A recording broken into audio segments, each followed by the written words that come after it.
70 साल में देश में पहली बार डीजल पेट्रोल से भी महंगा हो गया है। यह एनडीए सरकाघाट के कामकाज की मुंह बोलती तस्वीर है। यह बात सरकाघाट से पूर्व कांग्रेस प्रत्याशी और युवा नेता पवन ठाकुर ने पत्रकारों को संबोधित करते हुए कही। उन्होंने कहा कि मनमोहन सिंह के कार्यकाल में कच्चे तेल की कीमतें $100 प्रति बैरल थी और उस वक्त पेट्रोल 52 और डीजल 34 रुपए लीटर मिलता था। लेकिन आज कच्चा तेल बेहद सस्ता है और देश में पेट्रोल और डीजल के रेट में आग लगी है। उन्होंने कहा कि चुनावों से पहले प्रधानमंत्री नरेंद्र मोदी कहते थे कि वे हर साल 2 करोड़ लोगों को रोजगार देंगे, मगर उनके 6 साल में 14 करोड़ लोगों का रोजगार छीन लिया गया है। महंगाई चरम पर है। पेट्रोल डीजल महंगे होने से हर चीज के रेट बढ़ गए हैं, जिसके चलते आम आदमी पर बहुत ज्यादा भार पड़ रहा है। देश की आर्थिकी गड़बड़ा गई है। जो जीडीपी मनमोहन सिंह के कार्यकाल में 9.5% थी, वह आज 0 हो गई है। उन्होंने कहा कि अब वह वित्त मंत्रालय कहाँ है और मोदी के योजनाकार कहाँ छिप गए हैं। पवन ठाकुर ने कहा कि मोदी के वादे कहाँ गए, अब उनका 56 इंच का सीना कहाँ है, जो पड़ोसियों के लगातार आंखें दिखाने और नापाक हरकतों का मुंहतोड़ जवाब देने का दम भरता था। अब सर्जिकल स्ट्राइक क्यों नहीं करते। प्रधानमंत्री पर नाकामी का आरोप जड़कर पवन ठाकुर ने कहा कि अब सारा देश धीरे धीरे जान रहा है कि मोदी की करनी और कथनी में अंतर है। 70 वर्ष में पहली बार हुआ कि जब डीजल महंगा और पेट्रोल सस्ता है। जब आज कच्चे तेल की जो कीमत है वो लगभग 95 और $100 प्रति बैरल थी। ऐसे मनमोहन सिंह की सरकार में भी रेट था, पर डीजल की कीमत 34 रुपये थी और पेट्रोल की कीमत 54 रुपये थी। आज ऐसी कौन सी नौबत आ गई कि आज जो डीजल और पेट्रोल 70 और 80 रुपये के बीच में बिक रहा है। जब देश में कोरोना महामारी से पूरा देश जूझ रहा है, प्रदेश जूझ रहा है और सरकार दिन प्रतिदिन जो है वो महंगाई बढ़ा रही है। जब भी डीजल और पेट्रोल की कीमतें बढ़ती है तो उसका सीधा असर जो है माल भाड़ी पे पड़ता है, उद्योगों के ऊपर पड़ता है। उद्योगों में प्रोडक्शन महंगी होती है, जिसका सीधा सीधा जो है महंगाई देश और प्रदेश में बढ़ती है और उसका सीधा असर जो है वो आम आदमी के ऊपर पड़ता है। आज आम आदमी दिन प्रतिदिन जो है वो महंगाई के तले में दबता जा रहा है।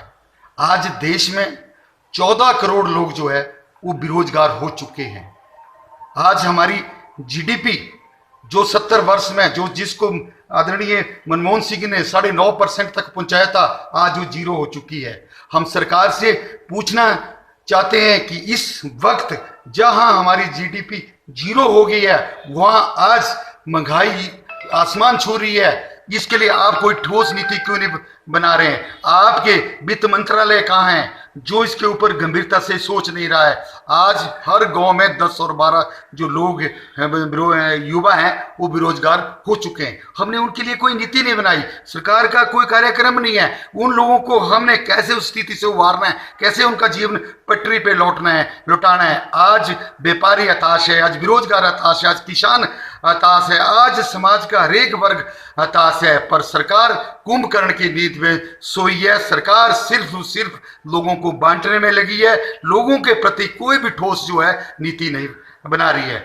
हम केंद्र सरकार से आग्रह कर रहे हैं कि जल्द से जल्द महंगाई के ऊपर कंट्रोल किया जाए, डीजल की कीमतों को वापस लिया जाए। आपने देश की जनता से 2014 में वादा किया था कि आप हमें लाइए, हमें पूर्ण बहुमत दीजिए, और देश के लोगों ने आपको पूर्ण बहुमत दिया था। आपके माध्यम से रामदेव ने देश की जनता के युवा से कहा था कि आप ऐसी सरकार चुनिए जो आपको डीजल और पेट्रोल 30 और 35 रुपये देगी। तो आज आपकी सरकार है। आज लगभग 7 वर्ष आपको इस देश में शासन करते हुए होंगे। आप बताइए, आपने महंगाई के बारे में क्या किया?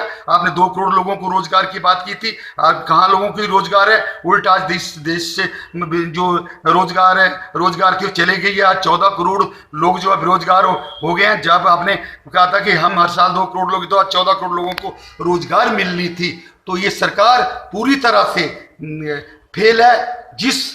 आज तो ये स्थिति होगी हमारी, हम विदेश नीति से फेल हैं। आज नेपाल जैसा देश कह रहा है भारत को कि हमारा हिस्सा भी भारत के अंदर है। अपने मानचित्र में भारत का जो है जो जमीन को दिखा रहा है। क्या हो गया है? आज चाइना के कैसी आंखें दिखा रहा है? आज पाकिस्तान, छोटे छोटे जो मुल्क हैं वो आज हमें आंखें दिखा रहे हैं। इससे सिद्ध होता है कि ये सरकार बहुत कमजोर है। ये सरकार के ऊपर सारे लोग जो है हैवी हो चुके हैं। हम आदरणीय मोदी जी से ये मैं निवेदन करते कि कहाँ आज आपका 56 इंच का सीना है। आप कहते थे कि मेरा 56 इंच कसना, अगर जो दुश्मन एक सिर काटेंगे तो हम 10 सिर काटेंगे। आज हम मोदी जी को कहना चाहते हैं कि पूरा देश आपके साथ है।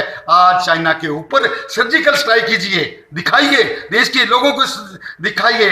हमारे जो नौजवान है वो सक्षम है सब कुछ करने के लिए, पर आपके आदेश की जरूरत है। आपकी करनी और कथनी में अंतर है। इसके लिए आपका जो भारतीय जनता पार्टी का चेहरा धीरे धीरे लोगों के सामने आ रहा है। जय हिंद।